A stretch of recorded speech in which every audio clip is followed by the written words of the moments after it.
Recently, my husband of 15 years told me he's polyamorous and said he always felt this way. He described monogamy as feeling like a boiling kettle with no release valve.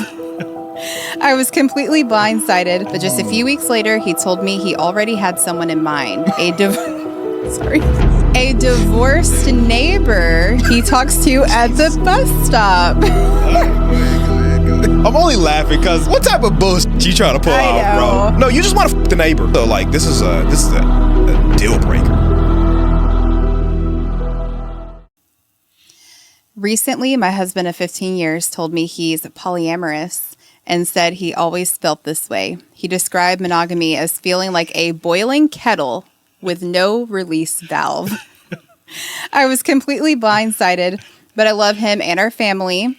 So I said I'd try to be open to learning about it. He even said it wouldn't be one-sided and that I could explore too. But just a few weeks later, he told me he already had someone in mind. Sorry. I'm trying to let you get through this. Let me get through it, babe. A divorced neighbor he talks to at the bus stop. All right, go ahead. And was thinking about going on a date with her. I hadn't even had time to process the idea yet. Yeah. I asked for time and some basic boundaries while I adjusted, but he said if he's going to do this, he can't have boundaries. At the same time, whenever I tried to talk to someone or grab coffee, he would get really upset, so I stopped. Meanwhile, he kept talking to the neighbor. He started ignoring me in public. I'm sorry, she started ignoring me in public. And it eventually came out that she had feelings for him, but struggled with the fact that he's married. It started to feel like I was the obstacle to their relationship.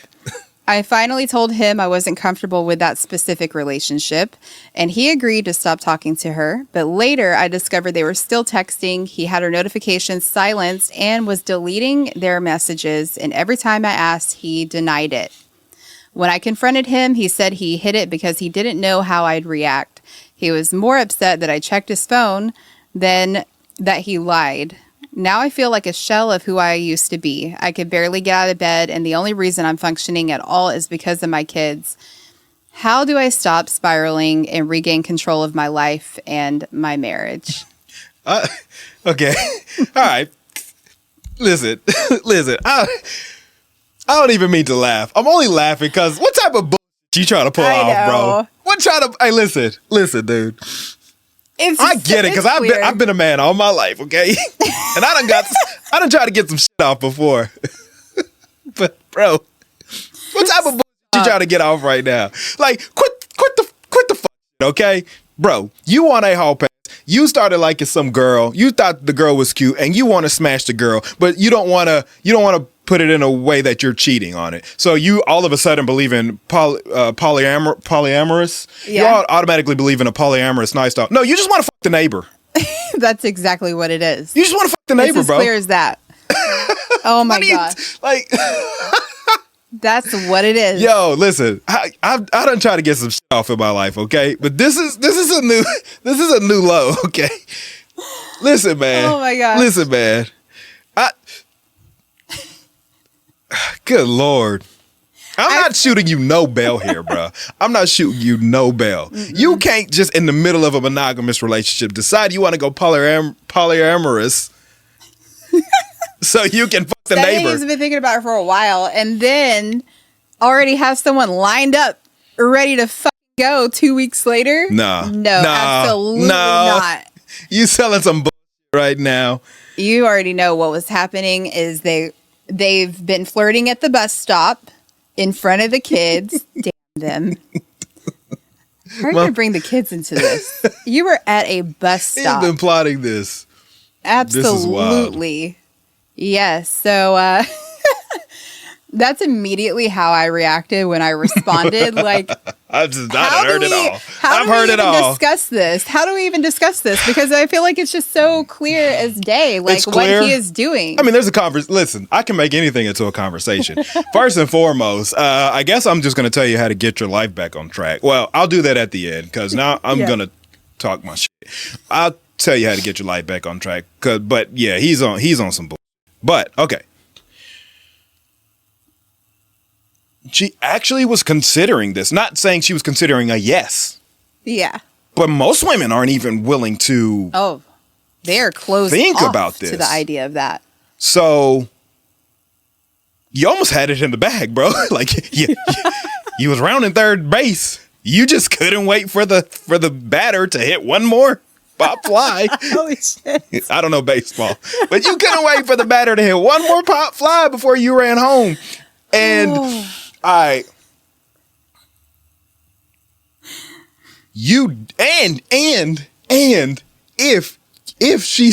if your wife got smashed by another man, you would be livid. You would be out of your. You would go ballistic, bro. Okay. There's no world where you want to fuck the neighbor.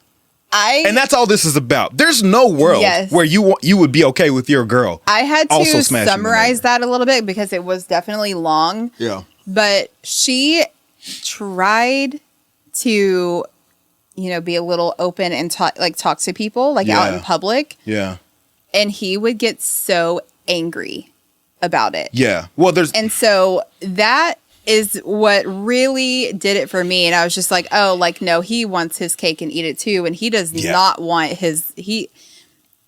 getting just the thought, hearing his wife say, I know, hearing his wife say that she went to grab coffee with somebody set him off.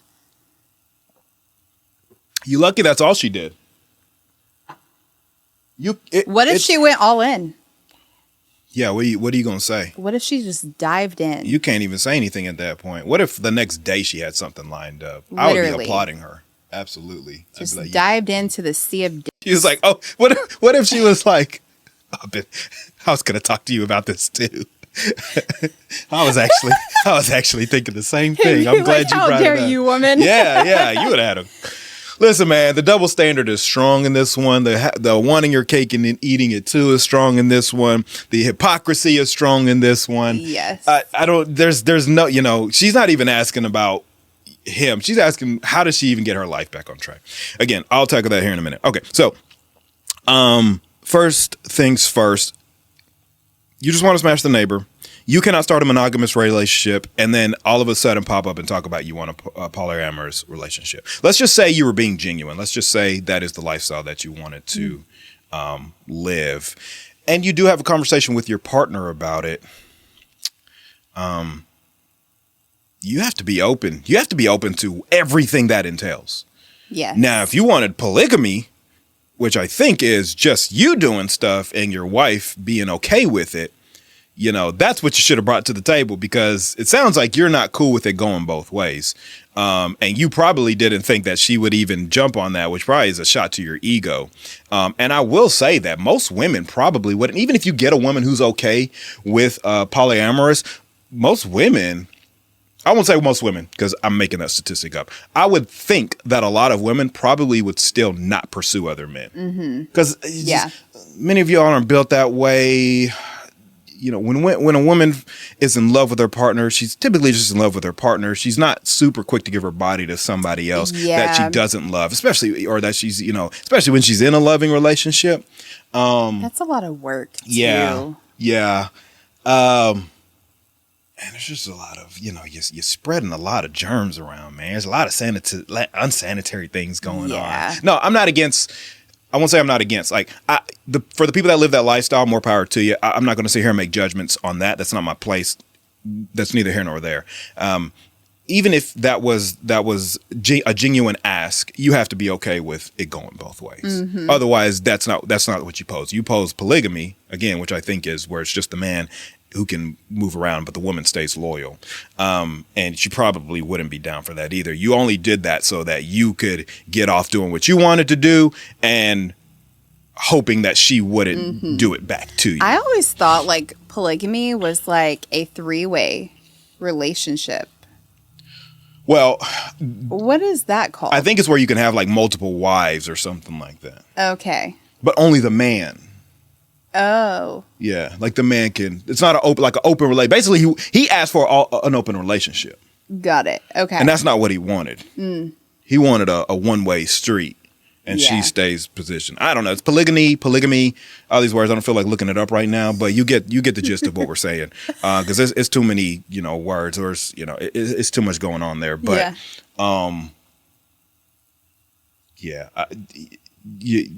we know your motive. We know your motive here. Yeah. And it's all it's the stupid timeline and like how quickly you already found somebody. It was like, it was very clear. Speak of the devil.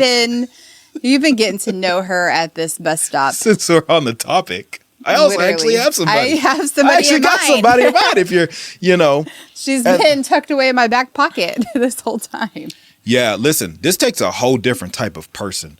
I mean, sometimes I'm envious of these type of people because I wish I could have removed, because you have to literally remove ego. Mm-hmm. You have to be totally fine with your girl going off and doing this, and your ego cannot even come remotely into play. Sometimes I feel like that's a whole different brain process that I wish I could turn my ego off. Not so that my girl could go sleep with other people, but just in general, right? Because the ego it's so detrimental in a lot of things in our lives that I'm just like, dude, if you're okay with your girl hooking up with other men, like, you got to be the easiest going, most peaceful person ever. Because like, what else would bother you in the world, Yeah. But I don't know. I don't have nothing more there. I guess we'll just tell her how to get her life back on track. I think that's the most important here, because it's very clear what he was trying to do. Yeah. And I feel bad for her because she really was like considering it. Because, 15 years of marriage and then your partner like dropping something like that. Yeah, and you're taking advantage of her. She's only doing it because she really loves you. Absolutely. And like, what else would she do? A girl will do some things even against her own, against her own wants or needs. Mm-hmm. If it's a man that she loves and you're taking advantage of that. And for sure. Yeah, you're taking advantage of that. And I don't know. 15 years and your partner just decides that I want to cheat on you. Like, let's just call it for what it is. Because this is not you wanting an open relationship. This is you wanting to smash the girl next door. And you're not okay with it. And there's nothing wrong with that. And you're not supposed to be. Don't be manipulated here. Don't be manipulated into thinking this is normal and you should do it because you love him. Like, you stick with what your principles are and how you feel. I agree. This is not okay. This isn't even one of those. I don't even know how to tell you to work through this, to be honest. I know it's a tough one. This is a deal breaker. I think first things first, I think he needs to be confronted. I don't know if you've had the time to like sit with yourself and piece it all together, but I would question my partner if he came to me 2 weeks later and was like, oh, like I found somebody. Mm-hmm. It's like, wait, we haven't even had the conversation of if I'm like fully on board yet. Mm-hmm. Like I haven't even had time to process it. Like 2 weeks goes by very quickly. Like you're both working, you have kids that you're taking care of. Like she needs to like find the time to sit with herself and like think if this, if polyamorous is like the route that she like wants to take for him. Right. And he didn't give her that time to process. And for her, not to make him happy, but something that would like you'd be okay with. Yes, of course. And I think that what should have happened if he were genuine and this was like, because I think that people can change their minds. Like 15 years, I think that you are going through phases where you are just a different person. Sure. Throughout these like 15 years. Yeah. And it maybe if that's something like heavy on someone's mind, like I could see somebody being very intrigued by whether it be that or just any other like sexual desire or a different way of like living. I could see them being intrigued by it. And then what you need to do is bring it up to your partner. Right. But I think that like, he just wasn't genuine. No. In the way that he did it. This wasn't a genuine ask. If it was a genuine ask. Because there's a way to go about this. There is. In a very respectful manner. Absolutely. For sure. And I think that instead of him going, oh, I have somebody who's interested and it's the neighbor. from the fucking bus stop. Like, instead of him saying that, the next conversation y'all have should be you discussing if this is the route that you're going to even take. Mm-hmm. You know, it should be where you sit down and then you're telling him, right? He should have gave you time to think about it, and you go to him and you say, okay, I've been thinking about it, and this is like, you know, how I feel. This is the route I want to take, or I feel like uncomfortable, or I have more questions, right? There should be a conversation. Yeah. He jumped all in. Yeah. Well, it's because he had an ulterior motive here. Absolutely. This wasn't a genuine ask. So I feel like, with that being said, you sitting with yourself and piecing it all together and just come to the realization that, unfortunately, if this is the lifestyle he wants to live, and if you're not on board, I think that the 15 years of marriage could be off the table. Yeah, it sucks, and it sucks to start over. I think I think there's a discussion with him too where this is a huge mistake. I mean, you fall in love with the neighbor and then you move on with the neighbor. If your wife were to leave you, I think that you'd be hard pressed to find the 15-year relationship. You know, you being able to match that type of love and that type of time and that type of energy. Because who wants to start over after 15 years? However, it's crazy. This is absolutely, I mean, for me, it's a deal breaker. This is if you're going to do something with a neighbor and I'm not okay with it and you're going against my consent, at this point, there's no relationship here anymore. Yeah, and I'm not one to tell people, hey, you need to leave him or you need to break up. But he's cheating. He's cheating on you. Yeah. And you know about it. And it's in your face without your consent. Mm-hmm. It doesn't really get more outside of, abuse, outside of, SA or domestic or physical abuse. Like, it doesn't get more clear than that on like the relationship needing to come to some sort of end. I'm not saying not have a conversation, because 15 years is a lot to throw away. And we got kids in the mix here, but clearly none of this matters to him. No. So it's not really on you to carry that weight by yourself. So I'm sorry. Again, I'm not one to, but this is a selfish thing. This is a selfish ask, clearly. And this has nothing to do with your feelings. It has nothing to do with how he feels about you. And that is a absolute deal breaker. That is cause for a divorce. That is cause for concern, some sort of separation, something. I don't even know. 15 years is crazy. I don't know what to do at that point. No, it's wild. Yeah. And if we're going to talk about how to approach something like this with actual genuineness and actual respect, is if you do have the conversation with your girl or your guy and you say, hey, I'm looking to spice things up a little bit. I've been thinking of going maybe this. First of all, it's baby steps. OK, you don't just pop up and say, I want to fuck the neighbor. How are you with somebody for 15 years and you don't know how to like behave? OK, that's the first thing. There are baby steps. You talk about some of your desires. You talk about maybe some sort of explorations. And then maybe it comes up like, hey, how'd you like, I saw people are into, I guess they call it like exhibition, or not even that, but it's just like, swingers. Yeah. I've seen this. Do you think like we could, because there's a fun kind of jokey conversation to have about it that could maybe turn into something serious. But then if it does, then you ease your way into it. Talk to other people that are into open relationships.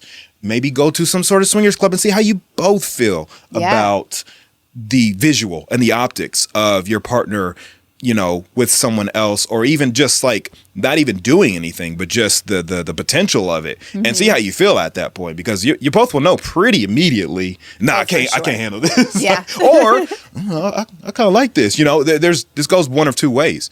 And then that opens the door to more things. After 15 years, though, you should be able to even have those conversations. Mm-hmm. But yeah, just throwing it out there and being like, also, since we're on the subject, that's just not how you go about it. It's not a genuine ask. This is absolutely cause for concern. Definitely a deal breaker. Something you should go ahead and start. I would start looking for, plans on. Yep. Exiting. Divorce lawyers, all the good things, because it would be time for me, for sure, if I were in her shoes. I mean, if you're already, you're cheating in my face. What are we talking about right now? Like, we have not had the conversation. I have not told you yay or nay. Yeah, and you've already acted on it. Yeah. I don't, this is, so to get your life, how do you get your life back on track? remove yourself from the situation, and that's going to suck because you got kids and you have, I'm sure you guys, you live together, you're married, but that's the only way. That's the only way. For him to behave this way and to do this to you out of nowhere just proves that this behavior there's no like, how could you do this? And he's like, oh, I'm sorry, you know what, I was wrong. It's like, you're like, what the fuck are we talking about right now? You're wrong. Yeah. You just like acting selfishly, and this is not like a small thing. This is major. This is huge. It is. Infidelity, it's really, it really don't get worse than that besides, anything physical. So I don't know. I'm not the first one to tell you to do this. If I had both of you in a room, obviously we counsel a little bit better, but just advice for you on how to like get your life back together. Cause clearly you said you're spiraling. Yeah. We can't have you spiraling. You have kids that you have to take care of. And if you're not well, it's definitely going to flow into like how you're caring for your kids. Yeah. I think that's very, very important that you take care of yourself and you act quickly. And don't let things like drag out. I just feel like when people go through things, I don't know, they just kind of allow the other partner to, I just think that like an immediate decision needs to be like made, and you would need to stick to it as well because you have kids involved, right? You shouldn't go do the whole like back and forth. Is there a world where she says, I'm leaving you if you continue this, and he says, okay, then I'm done, and she stays with him? I don't know. Because the way that he like, it's crazy. The way that he just like put all that together would be just so off-putting to me. Like something like that. Now you've shown me who you really are. And I'm going to question in our 15 years of marriage, you've already been flirting with the damn neighbor at the bus stop. Yeah. Now I can't send you out there with the kids anymore. Timmy, you're a car rider now. Yeah. So I would like, I don't know. Like I get like people can change. Yeah. People can change. However, I don't believe that you have to stay with somebody who does you wrong in that type of way. Listen, I really don't. It takes a lot for us to tell somebody to leave. We're the first ones to figure out an alternative or figure out some sort of. And if we're saying this is a wrap, then it's probably fairly serious. I don't see any alternative here. I really don't. No, I'm sorry. Except for even him saying like, oh, like, I won't do it anymore. It's like, no, because like now you've been tempted and then you acted on that temptation. Yeah, you failed the test. Every test, every measure. Oh my gosh. Every question. Yes. I don't know. I could beat this dead horse, but honestly, that's what I got. That's it. Yeah. It's over. And I'm kind of happy for you. 15 years of marriage, and then he shows his true colors. Now you can go and you can be free, and you can find somebody who genuinely, cares about you. Yeah. There are people out there who aren't going to smash the neighbor. Absolutely. The bus stop. Knew he should have homeschooled Timmy. All right. So, without further ado, this is Love Up for Debate. Send us your stories, loveupfordebate@gmail.com. We'd love to read them, throw them on here, and go crazy. Okay. And come and debate with us, come and discuss with us, disagree with us, agree with us, however you feel. We're the experts, not you. So, exactly. That's how I feel. Anyways, thank you for tuning in. Peace out.